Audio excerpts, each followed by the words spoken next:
আসসালামাইকুম, কেমন আছেন আপনারা? আশা করতেছি ভালো আছেন। আজকে আসলে আমার যে বিষয়টা আমি আসলে শেয়ার করতে চাচ্ছি আপনাদের সাথে, আমার এই বিষয়টা হয়তো আমার অনেক মেয়ে ফ্রেন্ড এবং অনেক মেয়েদের কাছে এই জিনিসটা ভালো নাও লাগতে পারে, কিন্তু তাতে আমার কিছু করার নাই। সত্য কথা আমরা সবসময় সত্যভাবেই জানি। সেটা হচ্ছে যে মানে বাংলাদেশে এখন তালাকের হারটা দিন দিন বেড়ে চলতেছে।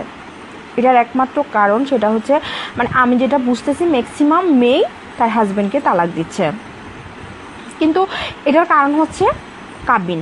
সরকার যে আইন করেছে যে একটা মেয়ে তার হাজব্যান্ডকে রেখে এবং অন্য ছেলেকে বিয়ে করলেও সে কাবিনের টাকা পাচ্ছে, কিন্তু এটা করে একটা মেয়ের সাহসটা বেড়ে যাচ্ছে যে আমি আমার হাজব্যান্ডকে রেখে যাওয়ার পরও আমি কাবিনের টাকা পাচ্ছি।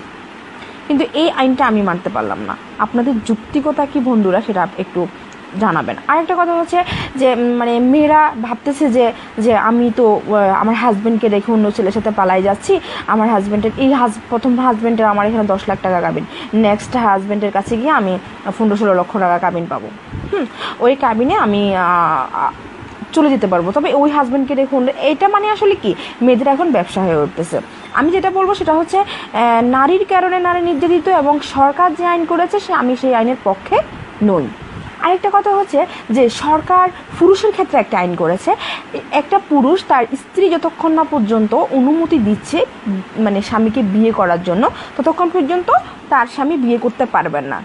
সাপোজ তার স্বামী যদি তাকে রেখেও তাকে তালাক না দিয়ে, একজন স্ত্রীকে যদি তালাক না দিয়ে আবার বিয়ে করে, তাহলে সে স্বামী একটা অপরাধ করে এবং সে সাজা পায়। তাহলে ঠিক সেম সাজাটা একটা মেয়ে কেন পেতে পারে না? তার স্বামীকে রেখে সে অন্য একটা ছেলেকে বিয়ে করে ফেললো, তাতে এই মেয়েটার কোনো মানে এখানে কোনো আপনার ইয়ের প্রয়োজন হলো না, হ্যাঁ, কোনো তালাকের প্রয়োজন হলো না, মানে কাবিন চাইলো না যে তার স্বামী তাকে আগের স্বামী তাকে ডিভোর্স দিয়েছি কিনা, আগের স্বামী থেকে সে অধিকার নিয়েছি কিনা। এমন তো হচ্ছে না, তাই বলে মেয়েরা দিন দিন প্রশ্রয় পাচ্ছে অ্যান্ড ছেলেরাও সেটার প্রশ্রয়ের ভাগিদার হচ্ছে। একটা মেয়ে তার স্বামীকে রেখে অন্য একটা ছেলের সাথে পরকীয়া করতেছে, কিন্তু দেখা যাচ্ছে যে ওই ছেলেরও ওয়াইফ আছে, কিন্তু এই মেয়েটা এটা চিন্তা করে না যে ওই ছেলের বউয়ের কী অবস্থা হবে। আসলে বন্ধুরা, আমি যেটা বলতে চাচ্ছি সেটা হচ্ছে আজকের বাজারে আমরা নারীর কারণে নারী নির্যাতিত। সেটা হচ্ছে কি মানে একটা স্বামী যতটুকু স্যাক্রিফাইস একটা স্ত্রীকে করে, একটা স্ত্রী কিন্তু ততটুকু তার ফ্যামিলিকে স্যাক্রিফাইস করতে চায় না। বিশেষ করে শাশুড়ি যদি কিছু বলে বউ গরম হয়ে যায়, বউকে যদি শাশুড়ি কিছু বলে শাশুড়ি গরম হয়ে যায়। তাহলে একটা শাশুড়ি যদি তার মেয়েকে সব কিছুর জন্য ক্ষমা করে দিতে পারে, তাহলে তার ছেলের বউকে পারে না কেন? আর একটা ছেলের বউ যদি তার মাকে সব কিছুর জন্য ক্ষমা করে দিতে পারে, তাহলে শাশুড়িকে মেনে নিতে পারে না কেন?